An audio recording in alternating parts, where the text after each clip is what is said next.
peux même plus partir avec ma fille ou avec mon gars puis prendre une marche. Imaginez, on vous accuse faussement d'avoir battu votre bébé naissant. Nous, on a enlevé 4 mois de mon bébé naissant. Je suis tombée par hasard sur l'histoire de Charles en fouillant sur la plateforme de socio-financement GoFundMe. Je ne sais pas si les parents ont quelque chose ou non à se reprocher, mais s'ils sont réellement innocents, l'histoire qu'ils racontent est assez troublante, puis je trouve qu'elle mérite d'être racontée parce que c'est le genre de situation qui peut arriver à n'importe quel parent. Donc, on a décidé de les suivre pour voir à travers quel processus ils vont devoir passer.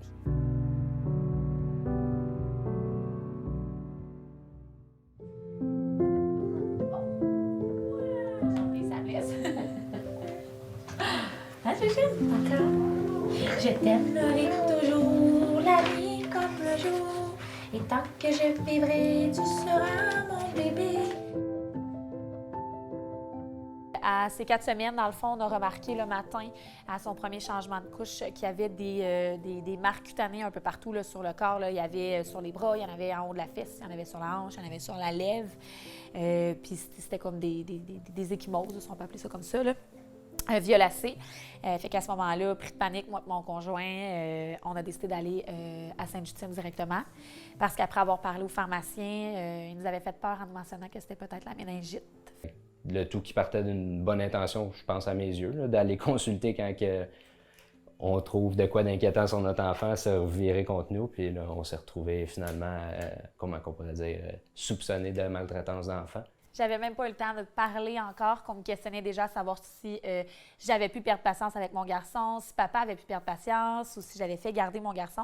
Fait que déjà là, je voyais bien où ça s'en allait. Puis il n'avait toujours pas reçu là, les résultats de prise de sang prise la veille. Puis il n'y avait non plus aucun test médical qui avait été fait à ce moment-là. Puis la plainte à DPJ, elle était déjà faite. Comment ça s'est passé, la première rencontre avec la DPJ? Pour ma part, ça a commencé un peu sous la suspicion, on pourrait dire, questionnement un peu agressif. Ça a commencé tout de suite en me disant on a des bancs d'auto dans l'auto, ça se pourrait qu'on reparte avec tes enfants.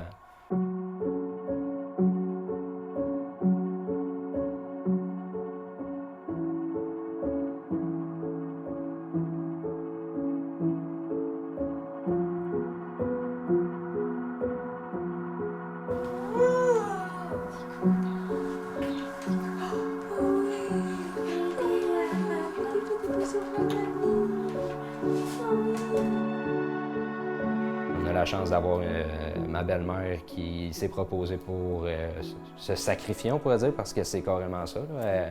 Elle met sa vie de côté pour nous superviser, là, autrement dit. Là, on est chanceux d'avoir ce privilège-là parce que juste en partant, le nombre de familles qui n'ont pas ce luxe-là, c'est terminé, c'est un placement automatique. Je suis éducatrice en CPE, puis j'ai dû aviser mon employeur que je devais quitter pour minimum 30 jours. Et puis ça s'est prolongé effectivement. Salut, mon lapin. Puis je peux vous dire quelque chose, si j'avais le moindre doute qui ont fait mal à mon petit-fils, c'est moi-même qui aurais retiré l'enfant, puis c'est moi-même qui aurais appelé la DPJ.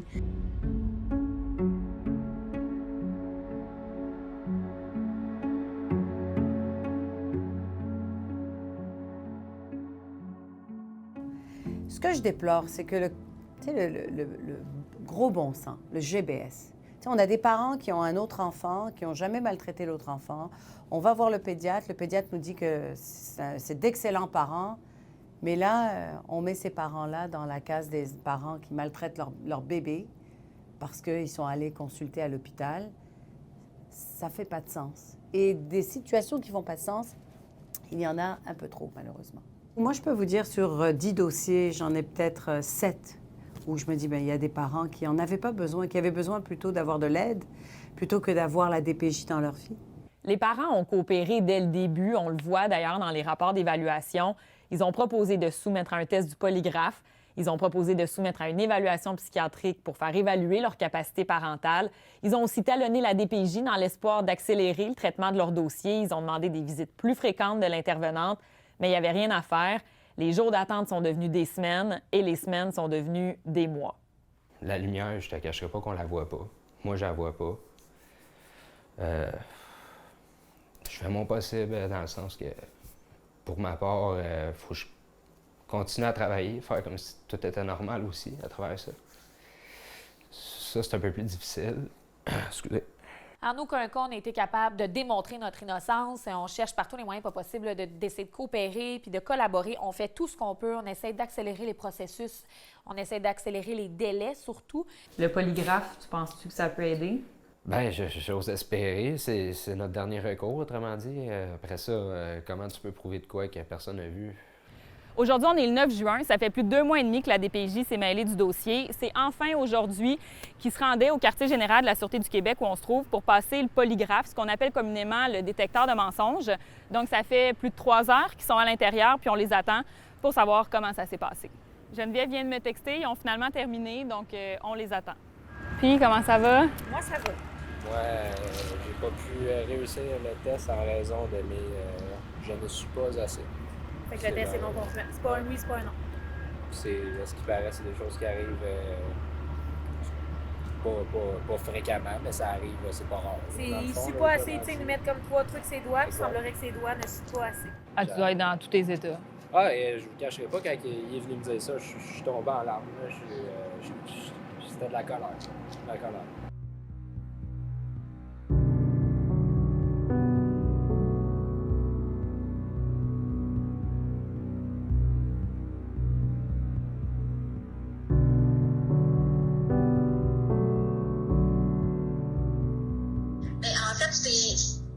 Effectivement, parce que on ne peut pas se baser sur le polygraphe, il faut qu'il y ait d'autres éléments qui appuient notre décision. Moi, ma position, si j'ai à témoigner, c'est ça que je vais dire, mais je ne sais pas si ça va passer parce qu'un juge peut dire que c'est pas admissible en tout. Pourquoi tu m'as jamais dit ça avant que je le passe? Tu comprends? Que c'était pas admissible en tout? Oui, parce que nous, c'est pas ce qu'on a eu comme information. On peut quand même, pour nous, c'est quand même quelque chose qu'on peut se baser là-dessus. C'est juste la cour, non. Fait que là, nous, on était un peu dans nos émotions. Puis finalement, on s'est rappelé comme en début de semaine d'après. Puis là, ce qu'elle nous avait nommé, dans le fond, c'était que juridiquement parlant, il fallait qu'il lève la supervision avant de fermer le dossier. Puis que ces marques-là étaient quand même là pour une raison.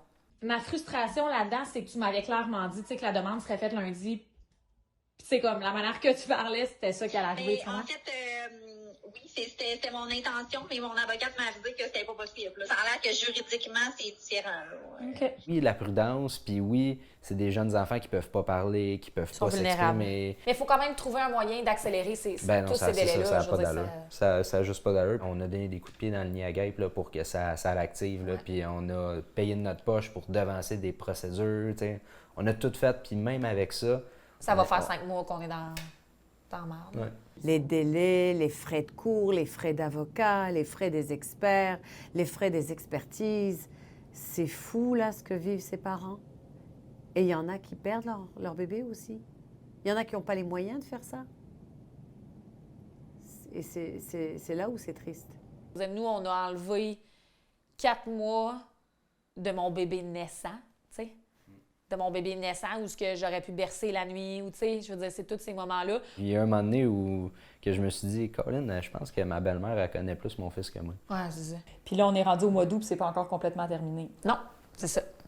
Entre les mois de juillet et septembre, l'intervenant de la DPJ a effectué 2 visites dans le milieu familial. Elle a finalement décidé que la DPJ allait se désister et recommander la fermeture du dossier. Mais pour ça, il faut retourner devant un juge et présenter un acte de désistement.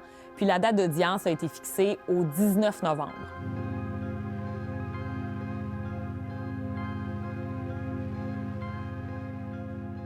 On est au palais de justice de Saint-Jérôme aujourd'hui. Et on ose espérer que c'est la fin. On ose espérer qu'on vient boucler là, cette aventure. D'après ce qu'on a entendu, ça devrait être aujourd'hui. Ouais. Là, mais c'est sûr que je vais le croire quand je vais le voir parce qu'on dirait qu'on s'est tellement fait des attentes des fois pour des oui-dire.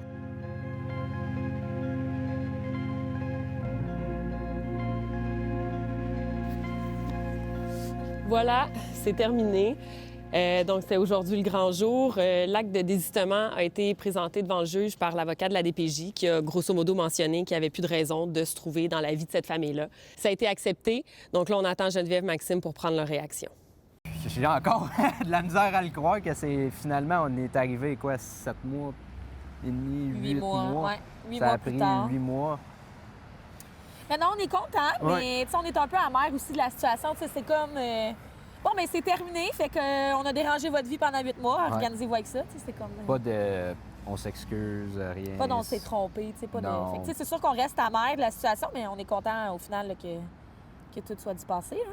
On a été chanceux d'avoir d'avoir un partenaire qui se soutient l'un et l'autre parce que ça aurait pu briser pratiquement n'importe quel couple. Là. Mais, tu sais, oui, on est encore ensemble, c'est pas un projet de se séparer, mais c'est sûr que ça laisse des traces.